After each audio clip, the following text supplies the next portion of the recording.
Hey everybody, it's Ginger on Wheels here again. I'm out with the Heybike Mars, which has a 500 watt motor and a 12.5 amp hour 48 volt battery. I'm gonna do a range test on this thing today. It's like 70 degrees, perfect day. Sun might go down while I'm riding, but this is gonna be a really chill cruise on my bike here. It's got 4-inch wide tires and it just looks like a cruiser bike, so I'm gonna treat it that way. I'm gonna put it in speed 2, which will assist me up to 15 miles an hour. I'm gonna put barely any work behind the pedals at all because that's the whole point of an electric bike. And we're gonna see how many miles it gets on one charge. Advertised maximum range is 49 miles, so I'm guessing maybe like 30 with mode 2 on, but we'll see. Subscribe if you haven't already. I'll roll the intro and let's get to riding.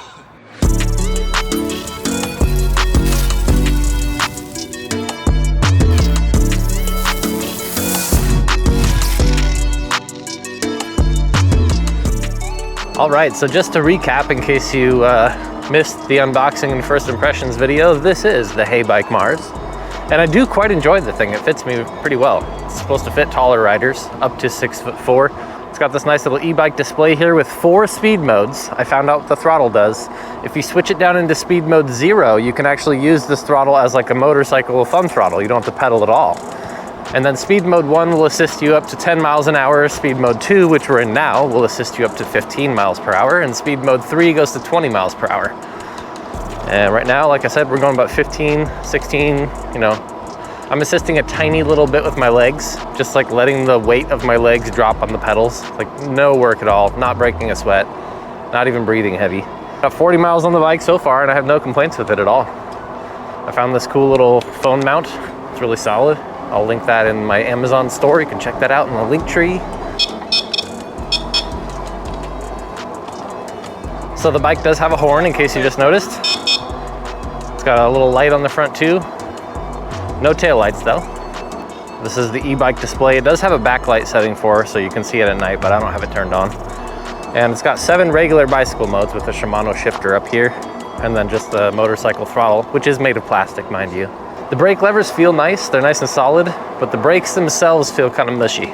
They're cable actuated. I think they're 160 millimeter, but they're just not great. Not a lot of stopping power there. And they're pretty squeaky too. So let me explain the gearing a little better on this bike. I don't know if it's similar to other e-bikes, because honestly, this is the only one I've ridden that didn't just have a motorcycle throttle. Speed mode 1, as soon as you start pedaling, the electric motor will give it all the beans it's got up to 10 miles per hour. Yeah, 10 miles per hour. And then as soon as you get to 10 miles per hour, either by pedaling or by the motor shuts off. And it'll kick on again when you go below 10, so it'll kind of keep you right at 10 miles an hour. And you can choose how much work you want to put behind the pedals. Okay, so according to the bike speedo, right now I'm going 16 miles an hour. And according to Relive, I'm going 14.5 or 15.5. So I guess the speedo on the bike is about a mile per hour off. When you're at top speed, it's probably closer to 2 miles per hour off. And I'm guessing that's just because I don't have the diameter of the tire dialed in exactly for this thing to calculate how fast you're going. This is super chill though. When I compare this mode of transportation to scooting and e-skates and unicycles, it's just way more relaxed. I have to worry about way less. I've got 2 4-inch wide, giant 20-inch knobby tires taking care of all the bumps. Suspension on top of that in the front and in the seat. And the bike's so big, with the gyroscopic effect of both the wheels spinning, it balances itself. So you're just kind of sitting on it, chilling. Got a nice cushy seat. Might turn on a podcast in a bit. What a beautiful ride. All right, I'm gonna turn the camera off and just kind of log out for now and listen to some podcasts, chill back, and I'll check in with you guys when I've got some numbers to report.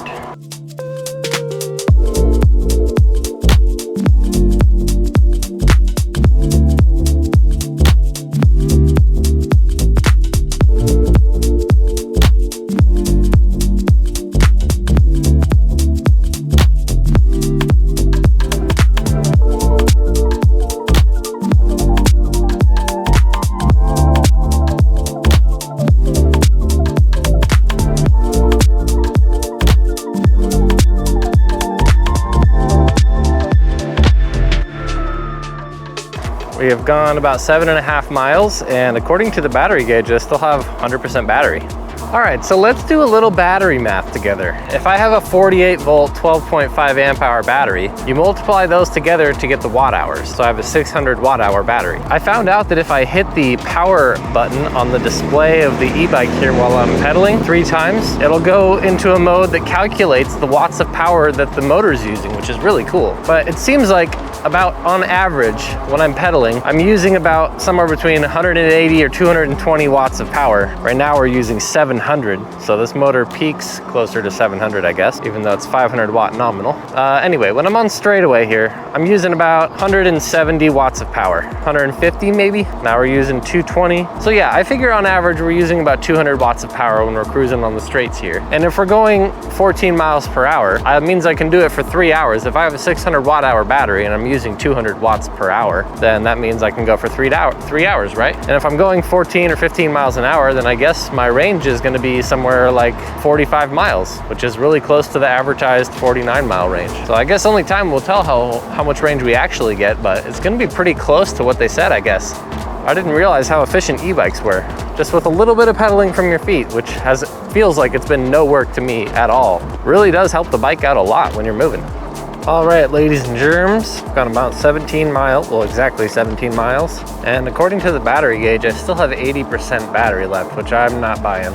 According to my calculation, I should be somewhere near half charge. So if that holds true, I'm getting about 32 miles total range, but I guess the only time will tell. Just ran into some buddies of mine. Shout out to Frank and Eli and Mark, but saw them on the trail. They were going the opposite way on their unicycles. It's always cool to see people you know. So when I go to stand up, the pedals are only halfway reinforced with metal and the other half is just plastic. So when I stand on the pedal, the outside half of the pedal sags down. And I'm 195 pounds, probably 205 with my gear. But yeah, the pedal, I can feel it like sagging down. It makes it hard to pedal while standing up or like putting any really real amount of weight on the pedals. One disadvantage to this bike there, I hadn't noticed till just now. Well, I stopped off at this beach here, so I'm gonna get off and have a snack and let my butt take a break, let the bike take a break. Looks like I'm at about half battery and I've gone 18 and a half miles. I'm just gonna chill here for a bit, play with some ducks.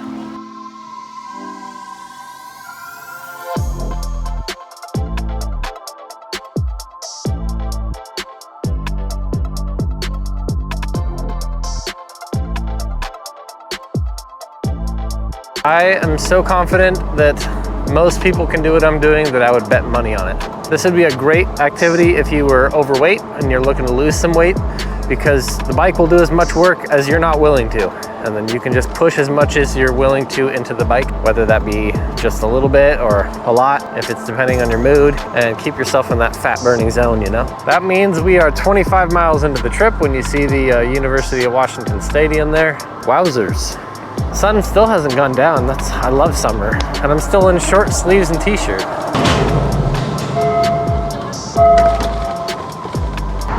All right, 26 miles into the trip. Looks like we're gonna start going over the bridge here.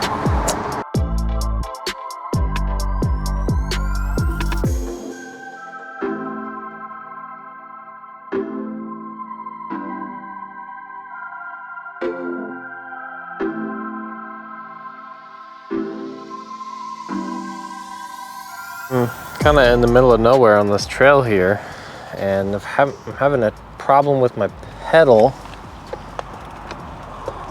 Oh wow, wowzers. The whole pedal arm is loose. This bolt is coming completely loose as I ride. I really hope I have a tool on me that'll fit that. You all set? Do you have a set of Allen wrenches on you? Sure do. You do. Lifesaver. Yeah, so it's going to be a pretty big size. It might be like 8. This is printed. We'll see what's on this one. Thank you so much, man. You're a lifesaver. Oh yeah, no problem, man. So lucky. Thanks, man. Thank you so much. Oh, for sure. Yeah. Whew. That was weird. Definitely need to Loctite that bad boy. I'm definitely gonna get home and crank on that screw as hard as I can with a lock washer on there. Loctite, and maybe that'll go away, but I don't know.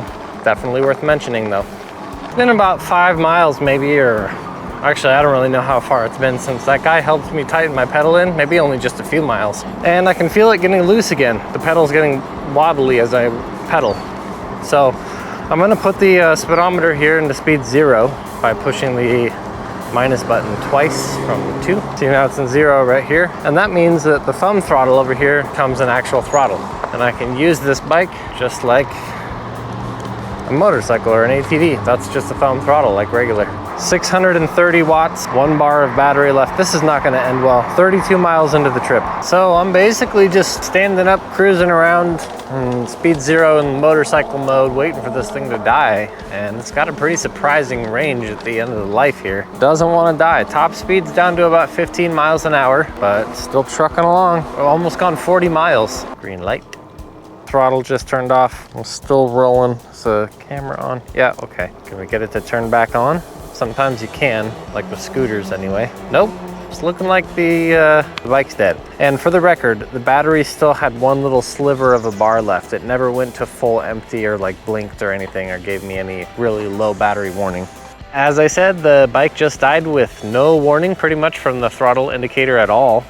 There's still one little sliver of battery left and I was just cruising around and then all of a sudden it died. So that's what you get with the Heybike Mars. It did make it a pretty surprising distance though, I gotta say. The only downside of this bike is that the left heddle kept coming unscrewed. I gotta put some Loctite on that when I get home. And also that my butt hurt. I think that's just a downside of any bicycle. So thanks again for sticking with me to the end. Subscribe to the channel if you found any of this information useful, and I'll see you guys for the next ride.